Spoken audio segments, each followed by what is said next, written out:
to Portland. There is Rick Mears in the yellow car, who is running in 4th position, and then 5th and 6th and 7th, for that matter. Mario Andretti in the white number 6, Michael Andretti in the blue and yellow number 18, and behind them the red and white car driven by Emerson Fittipaldi, 5th, 6th, and 7th. It looks like they're pretty evenly matched, although Emerson did pull up and catch the two. They've kind of stalemated, so it's a matter of waiting until something happens to one or the other, and they have an opportunity to take advantage of a weakness and get by. Of course, Mario Andretti and Emerson Fittipaldi in the Chevys, and Michael Andretti in the Cosworth. So although the Chevy has won each race that we have had so far this year in PPG IndyCar competition, I don't think it's time to erase and forget about the Cosworth, at least at this point. No, I don't think so by any means. Cosworth has been an old reliable. It's like the Offenhauser, you know, long live the king, so to speak. It's there. They'll make some changes and get them competitive, and they'll be strong. They still are. You know, there's one between two Chevrolets, and it's hanging right in there. And, of course, the Cosworth is leading this race as we are now 19 circuits into this 104-lap event. Ari Lyondike is the leader, and Scott Atchison, while we watch the action on the track, is out of his car and will apparently be an early casualty in this 200-miler. Mario, Michael, and Emerson Fittipaldi running right together on the racetrack. Coming up on some slower traffic once again. It looks like those three are definitely catching Rick Mears. Rick is in the white car there and has been dropping back. Not real fast, but at least has been losing a few seconds every lap, although he remains in that 4th position. You know, it appears that Danny Sullivan has been losing a couple of seconds per lap. While we've been talking here, he seems to drift back. So it's we're watching to see if Sullivan is losing ground and where he might come up to. Michael trying to make a move on Dad into the corner. Oh, they're side by side through there with a slower car. Rocky Moran ahead, but Michael takes the position away from Mario Andretti. Michael moves to 5th, putting his father back to 6th position. Not a very father and son-like gesture there. Well, you remember a couple of years ago, he gave the race to, ran out of fuel, and Mario won it by inches. So there's a payback. And now Michael will try to go around the car of Roberto Guerrero. Let's see if he makes a move here on the straightaway. Now he begins to pull out as they head for the chicane. Let's see if Michael is able to pass Roberto. Indeed, he does. So now Michael Andretti sets his sights on the 4th place car of Rick Mears and will once again watch his progress and see if he is catching Rick Mears.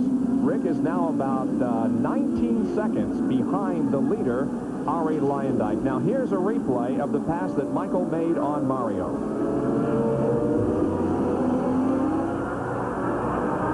Here we see them heading for turn number 5, and Michael really takes advantage. And of course Mario was held up behind the slower car, but he moved right in. That was a slick move. He just slipped right in there, slid out in front of his father, and took over that position. So Michael Andretti once again is now in that 5th position, and Mario is back to 6th. Now see Emerson Fittipaldi working the slower traffic. Roberto Guerrero there in the red car. Down the straightaway once again. Well, you can see they stay in line, and then Emo pulls out as he gets down to the end to try to get that position. Slips right in between them, moves up behind Roberto. So he's on the move. His car's working well. Now remember, Guerrero is not on the lead lap. He has been lapped already, so he is not a factor. Michael Andretti from Nazareth, Pennsylvania, comes to Portland International Raceway, and we ask him about his fondest memory here at this track. Leading almost every lap of the 86 race until the very last one. And it was, I don't know if it was a fond memory, really, but in the end, when you look at it, it was really someday. You know, being Father's Day and losing the race in the last lap, it was just to my father. It was definitely something that I'll never forget.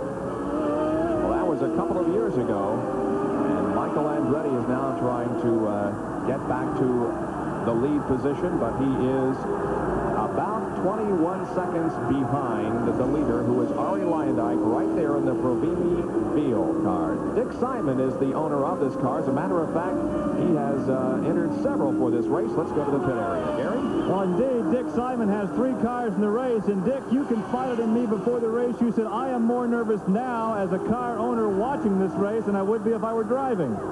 Yes, Gary, it's a new experience. You know, we sat on the front row one other time with Raoul Boisel, and here we are again, but much stronger this time, and in an honest, real, possible 100% chance to win, and I'm just scared silly. You know, in the cockpit, you have a chance to do something about the outcome. But as the owner here, standing on a stack of Goodyear tires, there's not a whole lot you can do. Well, I can stand on the tires and shake, because that's what's happening right now. It's exciting, and my heart's in it with Ari, and I feel like I am driving the car in a way, Gary, because he relates to me so well. Well, Bob and Johnny, nobody is better for the sponsors than Dick Simon. Before we went on the air, he said, wait a minute. He called to Dick Miller, the PR man, and said, give me your hat. So he had the proper hat on when we go on the air. Thanks, Dick. Have a good ride. Thank you, Gary. Appreciate it. And once again, following up on this Father's Day theme, should Ari Leyendijk win this race, they will again continue this tradition because he and his wife just had a new baby. Yes, they did. In fact, it's Maida, who a little girl, and Mika is doing fine, so we congratulate them. Here's the battle for second position. Al Unser Jr. leading Danny Sullivan, but Sullivan, it appears, is closing in quickly. Sullivan led the first few laps of this race before losing control in corner number 9, getting the car sideways, got it back on the track, however, and lost the first 2 positions, and he's had difficulty moving up from there. But he's following Al Unser Jr. right now, as they are about 6 seconds behind the leader, Ari Leyendijk. It's going to be interesting to see if Al Unser Jr. is dropping back or Sullivan is gaining, and I would think it's probably the latter because Danny is calculatedly moving himself up into position, and down this long straightaway he might make a try at turn 7. You're watching live coverage of the Budweiser G.I. Joe's 200 from Portland International Raceway. At the moment, the leader is Ari Leyendijk. We'll be right back. Some exciting shots as Al Unser Jr. goes down the backstretch, now into turn 7 and 8, headed for turn number 9. And look, right on his tail is Danny Sullivan. These cars appear to be equally matched. Sullivan can pull right up on the rear wing of that car, but he has not been able to get around so far. Now, this will be the test, but he's got too much distance there. He cannot get up. He's got to be right up tight to be able to get that slingshot effect and take advantage and try to drive into the corners. Through the tight bits, he catches up. You can see him closing in there going into turn 1. And through this twisty part of the racetrack, he's able to close in, but little Al gets off of the turns very well. Al Unser Jr. in a fine run to this point with 28 laps completed. The leader continues to be Ari Leyendijk. Sullivan trying again in corner number 5, but unable to make the pass. So let's go to Larry Nuber, who can perhaps set up the first series of pit stops that are about to happen. Well, Bob and Johnny, all things being equal, expect everyone to come in on laps 33 and 34. Now, it depends on that fuel light flashing on the dashboard, and Johnny, you can talk more about that, but that's how long the crews expect to go. And the importance of pit stops here, unlike Le Mans, where I was a week ago, there were 23 opportunities to check your fuel mileage.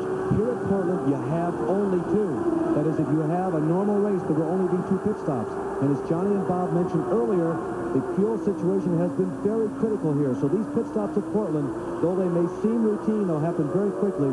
They are oh so important. Johnny, maybe as important as any race on the circuit. Yes, I would think so. And there you saw in the pictures in Little Al's car the light flashing up on the top of the dash panel, and it's flashing on the straightaway. So he's going to be in the pit soon, I can assure you, because you get that light. Normally takes a while. There's Sullivan making a move on the inside. Oh, I thought he was going to do it, but he still cannot get past Al Unser Jr. But Danny Sullivan is driving that car as hard as it can be driven. Well, he really is. He's squirrely, in fact, getting in, braking so hard at the last minute. Let's go to the other end of the pit area and Gary Lee. Well, gentlemen, one observation. Keep in mind, as these cars come in on the same lap, we expect Al Unser Jr. and Ari Leyendijk on lap 33. But the Unser team, the Team Valvoline car, only has 1 entry, so they can have all their crew working on 1 car. Keep in mind that Dick Simon has 3 entries, so his crew is servicing 3 cars. Ari Leyendijk is only 1 of the 3-car stable, so we'll see just which crew has the best car and driver and crew combination. We believe one of the first to make a pit stop is going going to be Rick Mears, who is shown in 4th position. Here he is right now, and Larry Newber standing by for the Rick Mears pit stop. Roger Penske leaning out over the wall. The signboard is out showing Rick Mears where to come to a stop. He hits it right on the mark. Crew chief